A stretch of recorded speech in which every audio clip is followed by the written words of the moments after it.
هلا هلا هلا، مرحب يا محبين الانمي الاوتاكو.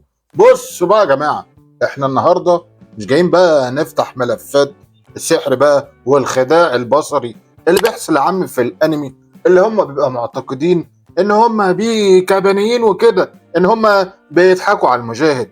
لكن طبعا امان على مين؟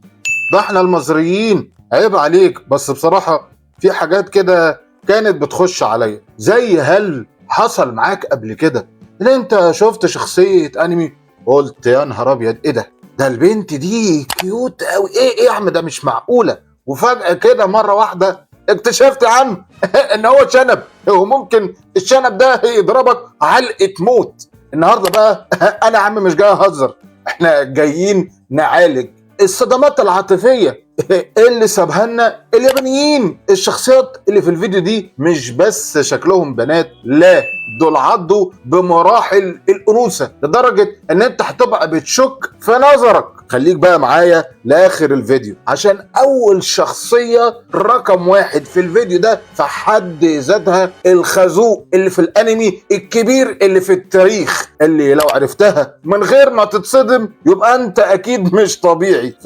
يلا بقى يا عزيزي، هات كوباية الشاي بتاعتك اللي في الخمسينة او الدرينك بتاعك المفضل، واخبط يا عم زر سبسكرايب لو انت من محبين الانمي اللي في الشديد منه، زاز الجرس عشان يبقى بيوصل لك كل جديد وجديد اول باول. ويلا بينا يا عم نشوف الشخصيات اللي بتغفلنا دي. نبتدي باول شخصيه، بالحب الاول، الصدمه الاولى لكل جيل سبيس تون، وبالاخص انمي ناروتو، وهي شخصيه هاكو. يا جماعه، هاكو ده مش شكله بس بنت، لا، ده صوته، طريقته، حتى لبسه في الاول كان كيمونو، يعني بناتي على الاخر خالص. ناروتو نفسه في الانمي لما شافه في الغابه قال عليه ان هو اجمل من ساكورا. تخيل، ده حاجه كده بسيطه للي بيحصل فينا. هاكو هو المثال الحي للرقه القاتله.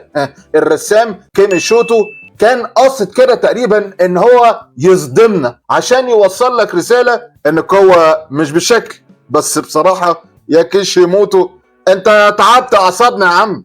احنا كنا قاعدين سنين فاكرين ان زابوزا واخد بنته معاه الشغل، وفي الاخر يطلع هاكو راجل، وهو مش اي راجل، ده محارب جليد مرعب. نروح بقى يا عم الارمن، وده طبعا من انمي هجوم العمالقه اتاك اون تايتن.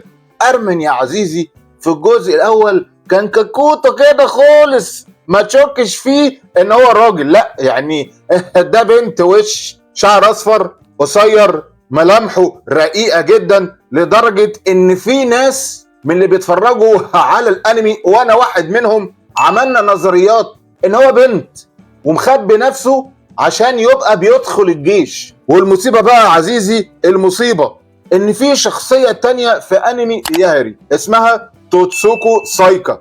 ده بقى ليفل الوحش. الشخصيه دي مش مصممه بجد عشان تخليك تقول مستحيل يكون ولد، ده هو نفس الشخصيه ذات نفسها بتكتشف وبيهزر بطريقه تخلي البطل ذات نفسه يتلخبط.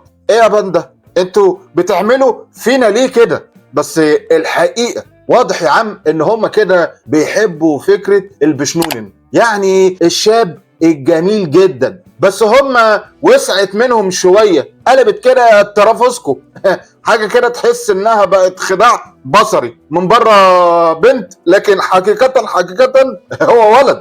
ارجع بقى بيك شويه يا عزيزي الاوتاكو للذكريات قديمه شويه. كورابيك من انمي القناص هانتر اكس هانتر. مين فينا يا عم وهو صغير ما كانش شاكك ان صوته في الدبلجه العربي كان بنت؟ ملامحه كانت رقيقه وكانت شخصيه هاديه جدا. حتى في ارك العصابات، فاكر في ارك العصابات لما كان لابس فستان باروكه؟ انا قلت خلاص، يعني لو انت شاكك فانا كده اصبح عندي يقين. بس شفت بقى المفاجاه، الحقيقه ان كورابيكا طلع راجل وجدع جدا ودمه كمان حامي. واضح كده ان اليابانيين بيحبوا يا عم يربطوا ما بين الجمال وما بين الانتقام، يعني الشخصيه تبقى شكلها رقيق بس هو من جوه بركان. عايز يدمر العناكب.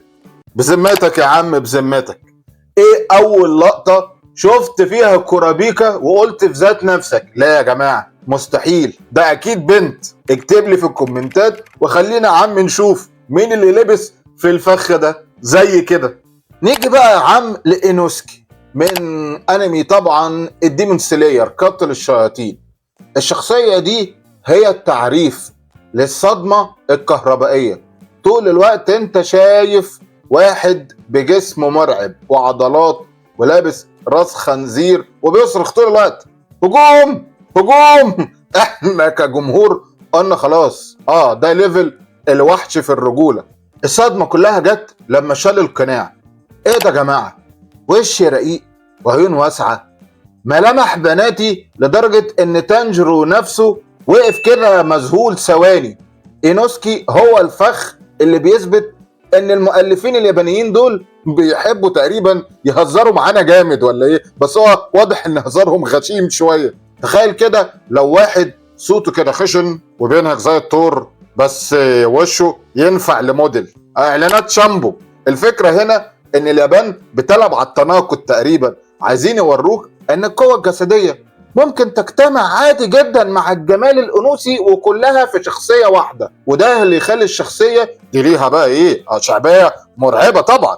بذمتكم مين اول واحد شاف إينوسكي قال في نفسه لا ده اكيد اخته، هي اللي لابسه القناع مكانه، ده اكيد مش هو ده، ما مش معقولة الصوت ده والهجوم ده والبربرية دي يبقى شكلها كيوت كده. انا عن نفسي كنت هقوم اغير القناة من الصدمة. في الاخر يا جماعة الانمي عالم غريب، واليابان دايما بتحب تلعب يا عم بعقولنا، لكن خد بالك احنا المصريين طبعا بنافش الحاجات دي بدري بدري، يعني هما لو عرفوا يضحكوا على الكوكب كله مش هيعرفوا طبعا يضحكوا علينا احنا المصريين. الشخصيات دي يا عم بتعلمنا ان احنا ما نحكمش على الكتاب من غلافه، خصوصا بقى لو كان الغلاف ده انمي.